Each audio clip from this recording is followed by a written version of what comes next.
बिस्मिल्लाहिर्रहमानिर्रहीम। Welcome to excellence online education. Biology class में खुशामदीद। बेटा बायोलॉजी में हमारा जो है वो चैप्टर नंबर 4 जो है वो चल रहा था और ये तकरीबन ख़त्म होने वाला है। चैप्टर नंबर 4 का नाम है सेल। इस चैप्टर में आपने सेल जो होता है उसके अब तक काफ़ी ऑर्गेनल्स पढ़ लिए। कल की क्लास में हमने लाइसोसोम पढ़ा, पैरोक्सिसोम पढ़ा, वैक्यूल पढ़ा, सेंट्रोसोम पढ़ा। अब हम बात करते हैं साइटोस्केलेटन की। साइटोस्केलेटन क्या होता है? देखिए, ये एक सेल है। सेल की ये जो बाउंड्री होती है इसको आप सेल मेम्ब्रेन कहते हैं।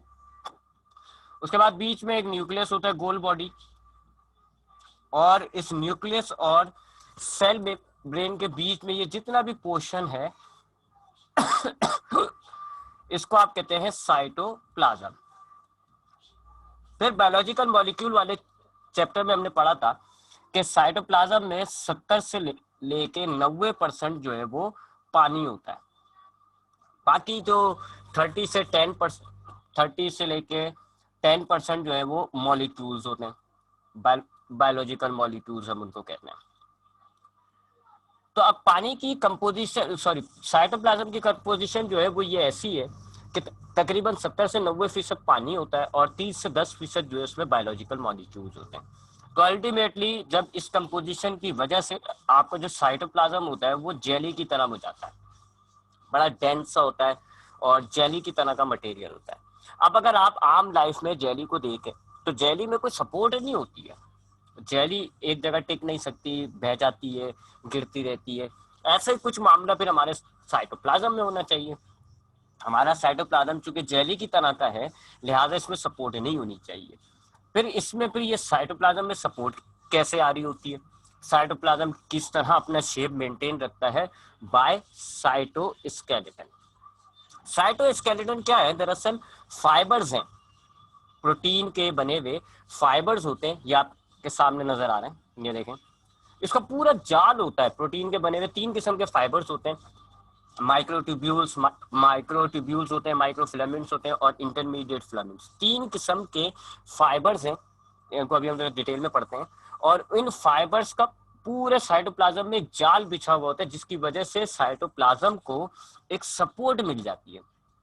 मिसाल के तौर पे अक्सर आपने देखा होगा पतंग, काइट जिसको आप कहते हो, ये जो पतंग होती है कागज से बनी हुई है और कागज में कोई सपोर्ट नहीं होती है, कागज आराम से हिल सकता है, टिक नहीं सकता। तो फिर हम इस कागज के अंदर सपोर्ट पैदा करने के लिए हम क्या करते हैं जी, पीछे लकड़ी का एक जाल बना देते हैं। ऐसे एक लकड़ी का फ्रेम बना के पीछे लगा देते हैं। अब लकड़ी के फ्रेम बनाने से क्या हुआ कि अब कागज को सपोर्ट मिल जाती है और आपके इस कागज का एक ये जो शेप है ये मेंटेन रहता है। इसी तरीके से अगर आप कपड़ा ले लें तो कपड़े में कोई सपोर्ट नहीं होगी, टिक नहीं सकता, गिरता रहेगा। लेकिन अगर आप कपड़े के पीछे एक लकड़ी का फ्रेम बना के लगा देंगे फिर उसमें सपोर्ट आ जाती है और फिर वो एक अपना शेप जो है वो मेंटेन रखता है। बिल्कुल इसी तरीके से साइटोप्लाज्म जो कि तकरीबन 90% पानी से बना हुआ है, इसमें कोई सपोर्ट नहीं होनी चाहिए। लेकिन फिर इसमें फाइबर्स होते हैं, फाइबर्स का पूरा एक जाल बिछा हुआ है। देखें, आप डायग्राम देखते हैं साथ साथ, आपको एक फाइबर्स का जाल बिछा हुआ नजर आ रहा है पूरे साइटोप्लाज्म में। इस जाल, जो फाइबर्स का जो जाल बिछा हुआ है, इस जाल की वजह से आपके साइटोप्लाज्म को सपोर्ट हो रही है, आपके साइटोप्लाज्म का शेप मेंटेन हो रहा है। इस जाल को, इस फाइबर्स के नेटवर्क को हम साइटोस्केलेटन कहते हैं। और जरा डिटेल में देखें। ये अब हमारे पास ये ब्लू ब्लू जो है ये साइटोप्लाज्म है। जेली की एक थिक लेयर ली हुई हमने, इतनी बड़ी ये लेयर है, ये साइटोप्लाज्म है। और इसमें आप देखें ये पूरा अंदर, ये देखें आप, जाल बिछा हुआ है, ये साइटोस्केलेटन है। इस जाल की वजह से आपके इस जेली लाइक साइटोप्लाज्म को सपोर्ट मिल जाती है। अब साइटोस्केलेटन में हमारे पास 3 किस्म के फाइबर्स होते हैं।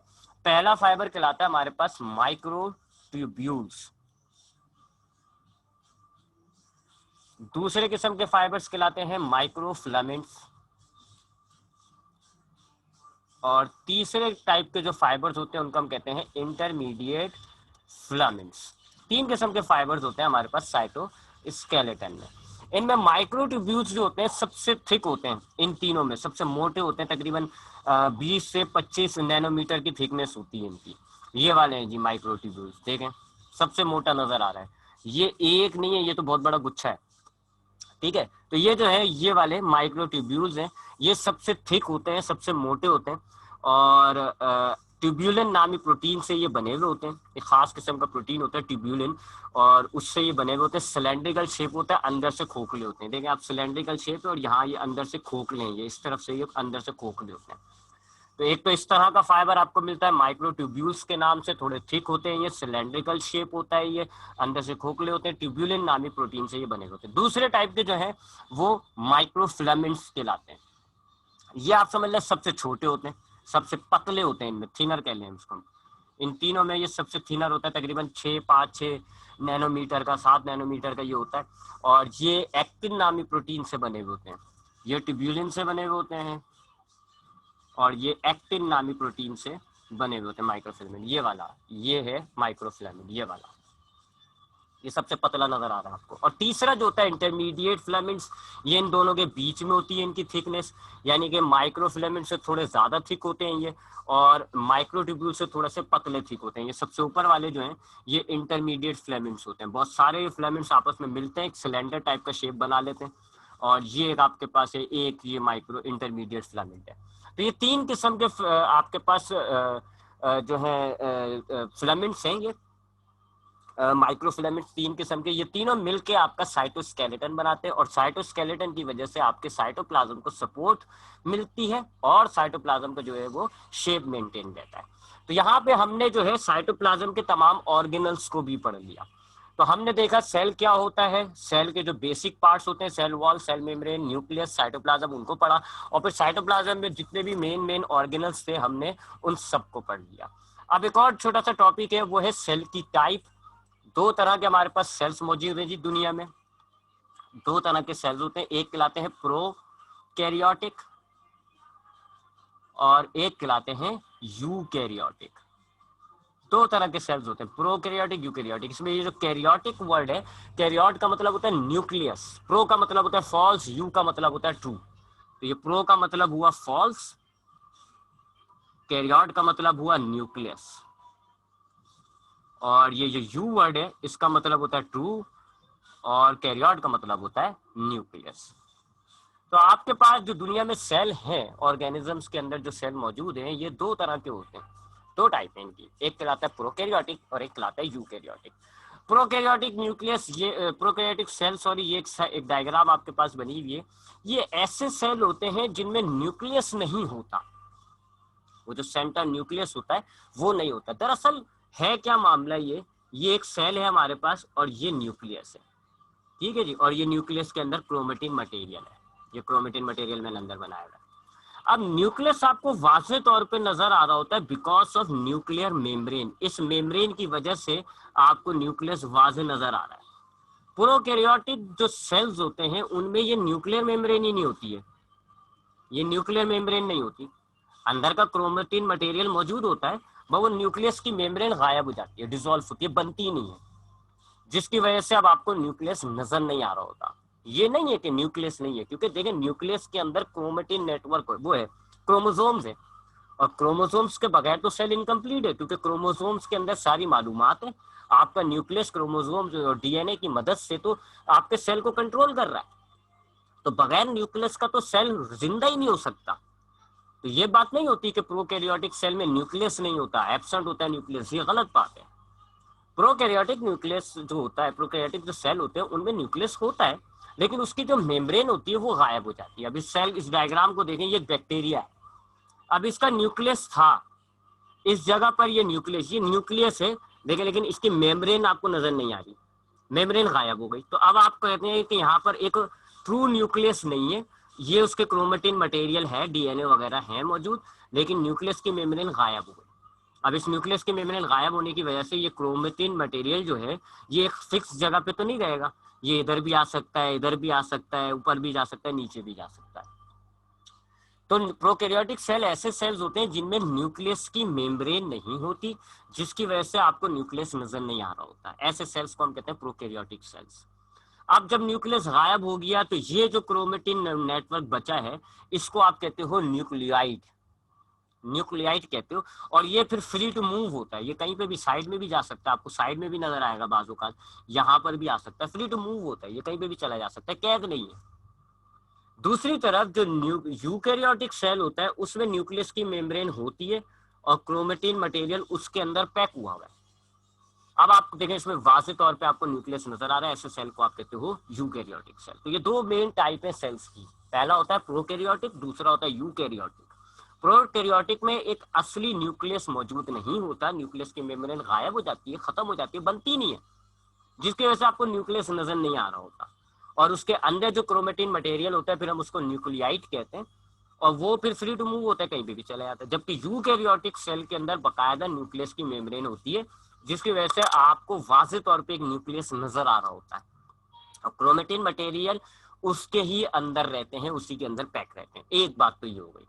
दूसरी बात कि फिर ना सिर्फ प्रोकैरियोटिक के अंदर न्यूक्लियस की मेम्ब्रेन गायब होती है, बल्कि जितने भी वो ऑर्गेनल्स होते हैं जिनमें मेम्ब्रेन होती है, जैसे कि mitochondria, Golgi bodies, endoplasmic reticulum, lysosome, ये तमाम ऑर्गेनल्स अभी हमने पढ़े, ये सारे ऑर्गेनल्स, वो तमाम ऑर्गेनल्स जिनकी मेम्ब्रेन होती है, प्रोकैरियोटिक सेल में उनकी भी मेम्ब्रेन नहीं होती, लिहाजा वो भी आपके गायब हो जाते हैं।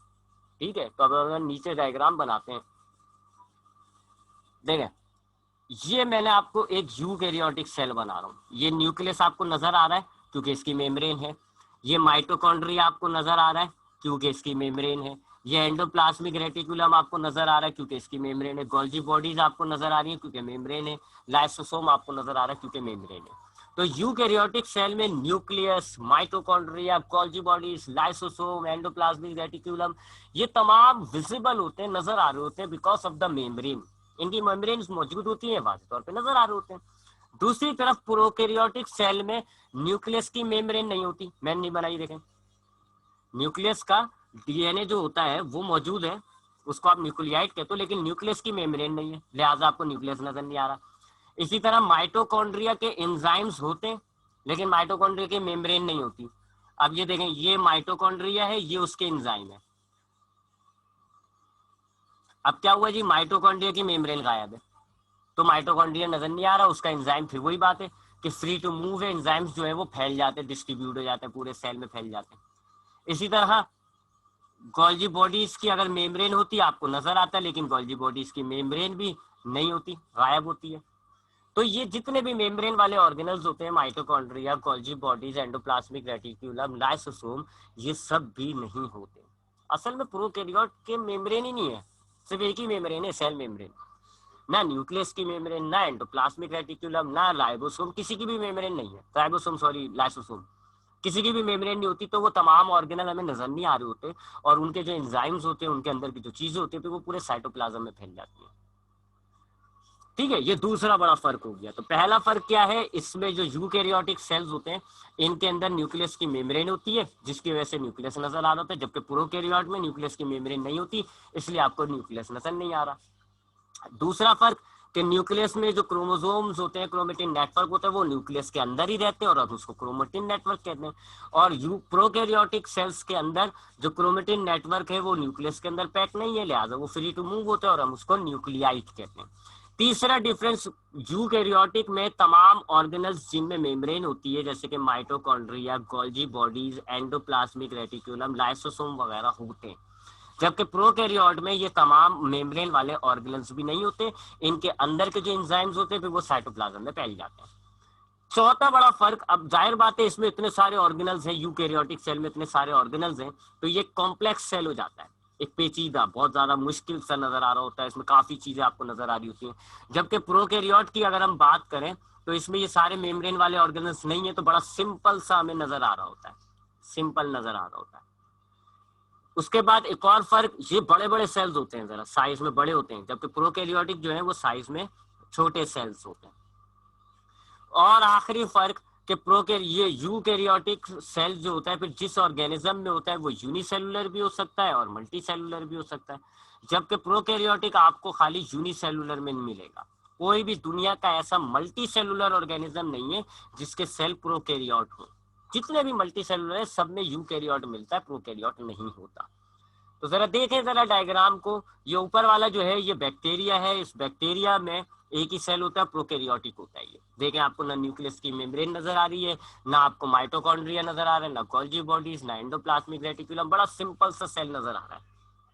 जबकि दूसरी तरफ ये नीचे आप देखें, ये एक प्लांट और एक एनिमल, ये यूकैरियोटिक है। आपको न्यूक्लियस भी नजर आ रहा है, ये रहा न्यूक्लियस, ऑर्गेनल्स भी आपको नजर आ रहे हैं, माइटोकॉन्ड्रिया, गोल्जी बॉडीज, और कॉम्प्लेक्स नजर आ रहा है ये आपको सेल, पेचीदा। तो ये होता है, अगर डिफरेंस ध्यान में रखना होता है, दो तरह के हमारे पास सेल हैं, एक कहलाते हैं यूकैरियोटिक, एक कहलाते हैं प्रोकैरियोटिक। इनको अगर हम जरा लिखें, अगर हम बात यहाँ पर दोनों का डिफरेंस की सूरत में हम लिख देते हैं, तो दो तरह के हमारे पास सेल होते हैं, एक कहलाते हैं यूकैरियोटिक, एक कहलाते हैं प्रोकैरियोटिक। यूकैरियोटिक में हमारे पास ट्रू न्यूक्लियस होता है, ट्रू न्यूक्लियस होता है क्योंकि न्यूक्लियस की मेम्ब्रेन होती है, इसलिए आपको न्यूक्लियस नजर आ रहा होता है। जबकि इसके अंदर ट्रू न्यूक्लियस एब्सेंट होता है, पूरा सच्चा असली पक्का न्यूक्लियस एब्सेंट होता है, क्योंकि न्यूक्लियस की मेम्ब्रेन नहीं होती, आपको न्यूक्लियस नजर नहीं आ रहा होता। इसमें क्रोमेटिन मटेरियल होते हैं या क्रोमेटिन नेटवर्क होता है,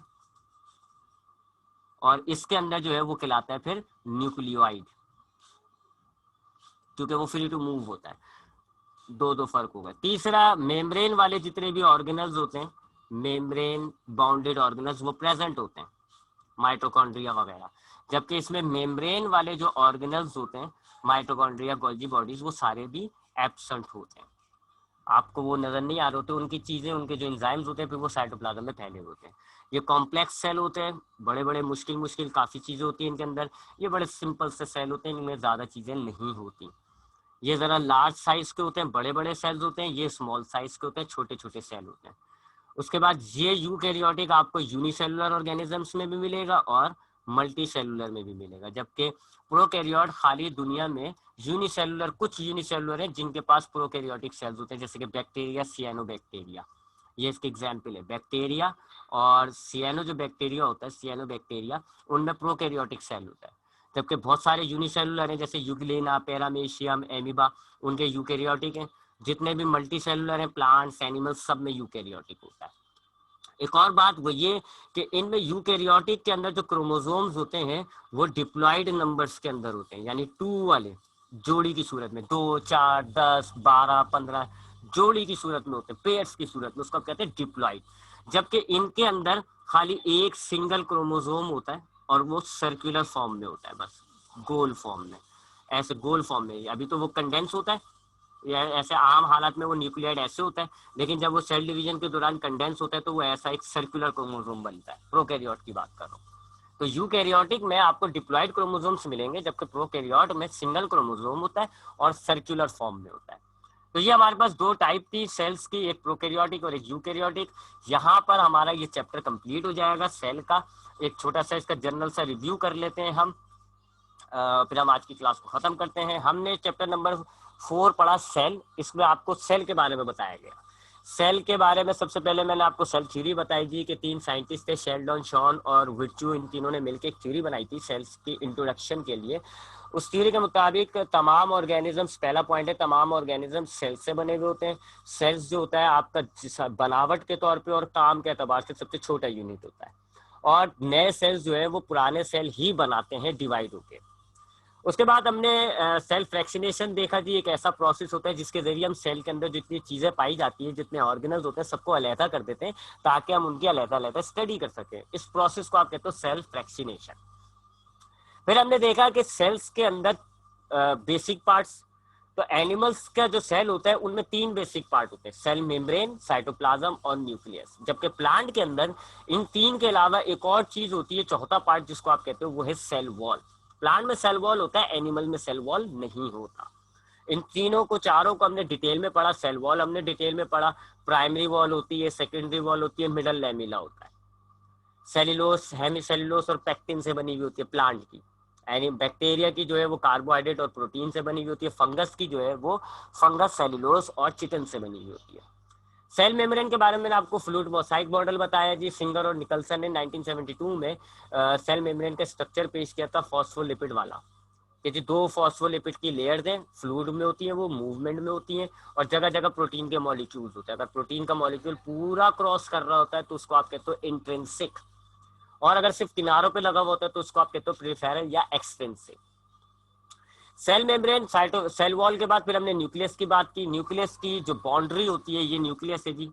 एनिमल में सेंटर में होता है, ओ हाँ सेंटर में होता है, प्लांट में साइड में होता है। न्यूक्लियस की जो वॉल मेम्ब्रेन होती है, ये सबसे पहले न्यूक्लियस मेम्ब्रेन, अंदर जो जेली वाला फ्लूइड सारा भरा हुआ है, इसको आप न्यूक्लियोप्लाज्म कहते हो। इस न्यूक्लियोप्लाज्म में गोल बॉडी होती है, उसको आप न्यूक्लियस कहते हैं। और ऐसे क्रोमेटिन मटेरियल्स होते हैं। जब सेल डिवाइड हो रहा होता है तो क्रोमेटिन मटेरियल कंडेंस हो जाते हैं और क्रोमोसोम बन जाता है। एक क्रोमोसोम में 2 क्रोमेटिड्स होते हैं, बीच में सेंट्रोमियर होता है। सेल डिवीजन से पहले ही अपने आप को रेप्लिकेट कर लेते हैं और ऐसे 4 क्रोमेटिड वाला क्रोमोसोम हो जाता है। काम सबके मैंने आपको क्लास में बताए थे, आप उन वीडियोस को देख लीजिएगा एक दफा। उसके बाद हमने बहुत सारे ऑर्गेनल्स पढ़े। माइटोकॉन्ड्रिया, आपके सेल के, मैं अब सिर्फ काम बताऊंगा इनको। बहुत सारे ऑर्गेनल्स हैं जी। माइटोकॉन्ड्रिया होता है आपके पास, ये ब्लू वाला बना हुआ, ये माइटोकॉन्ड्रिया है। माइटोकॉन्ड्रिया का काम होता है खाना तोड़कर उसमें से एनर्जी बनाना। फिर हमने एंडोप्लाज्मिक रेटिक्यूलम पढ़ा, बहुत सारे कंपाउंड्स, बहुत सारे मॉलिक्यूल्स बनाता है और चीजों को एक जगह से दूसरी जगह लेके जाता है। गोल्जी बॉडी पैकिंग का काम करता है, बहुत से मॉलिक्यूल्स को पैक करता है, बहुत से मॉलिक्यूल्स को ट्रांसपोर्ट करता है, वेसिकल्स के अंदर पैक कर लेता है, फिर वो बाहर चली जाती हैं या बाद में इस्तेमाल हो जाती है वगैरह वगैरह। राइबोसोम प्रोटीन बनाते हैं। और प्लास्टिड्स खाली प्लांट में पाया जाता है, इनमें पिगमेंट्स स्टोर होते हैं। अगर ग्रीन कलर का पिगमेंट है तो क्लोरोप्लास्ट है, ग्रीन के अलावा कोई सा भी कलर का पिगमेंट है तो क्रोमोप्लास्ट है, और अगर ट्रांसपेरेंट पिगमेंट है तो ल्यूकोप्लास्ट है। प्लास्टिड जो है वो इसमें क्लोरोप्लास्ट जो है वो जो है वो फोटोसिंथेसिस करते हैं। एनिमल्स में प्लास्टिड नहीं होता। राइबोसोम्स का काम होता है प्रोटीन बनाना। लाइसोसोम्स होते हैं जी, इसका काम होता है खाने को तोड़कर सिंपल मॉलिक्यूल्स में कन्वर्ट करना। पेरोक्सिसोम का काम होता है अल्कोहल वगैरह जैसे कंपाउंड्स को कन्वर्ट करता है किसके अंदर, हाइड्रोजन पेरोक्साइड के अंदर।